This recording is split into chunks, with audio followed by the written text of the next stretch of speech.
ਸਤਿ ਸ਼੍ਰੀ ਅਕਾਲ ਦੋਸਤੋ, ਅੱਜ ਅਸੀਂ ਗੱਲ ਕਰਾਂਗੇ ਇੱਕ ਅਜਿਹੀ ਜੜੀ ਬੂਟੀ ਬਾਰੇ ਜਿਸ ਨੂੰ ਆਯੁਰਵੈਦ ਵਿੱਚ ਦਰਦਾਂ ਦਾ ਕਾਲ ਮੰਨਿਆ ਜਾਂਦਾ ਹੈ। ਇਸ ਦਾ ਨਾਮ ਹੈ ਅਰਿੰਡ।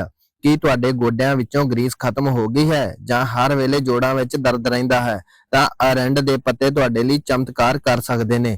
ਤੁਸੀਂ ਕਰਨਾ ਕੀ ਹੈ, ਅਰਿੰਡ ਦੇ ਪੱਤੇ ਲੈ ਕੇ ਉਹਨਾਂ ਤੇ ਸਰੋਂ ਦਾ ਤੇਲ ਲਗਾਓ, ਹਲਕਾ ਜਿਹਾ ਗਰਮ ਕਰੋ ਅਤੇ ਰਾਤ ਨੂੰ ਦਰਦ ਵਾਲੀ ਜਗ੍ਹਾ ਤੇ ਬੰਨ ਲਵੋ। ਤੁਸੀਂ ਦੇਖੋਗੇ ਕਿ ਇਹ ਸਰੀਰ ਦੀ ਸਾਰੀ ਸੋਜ ਅਤੇ ਦਰਦ ਨੂੰ ਖਿੱਚ ਲਵੇਗਾ।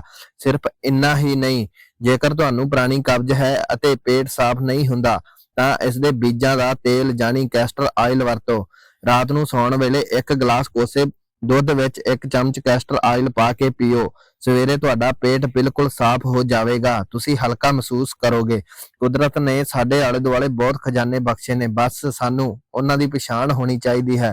ਜੇਕਰ ਇਹ ਜਾਣਕਾਰੀ ਚੰਗੀ ਲੱਗੀ ਤਾਂ ਵੀਡੀਓ ਨੂੰ ਸ਼ੇਅਰ ਜ਼ਰੂਰ ਕਰਿਓ। ਧੰਨਵਾਦ।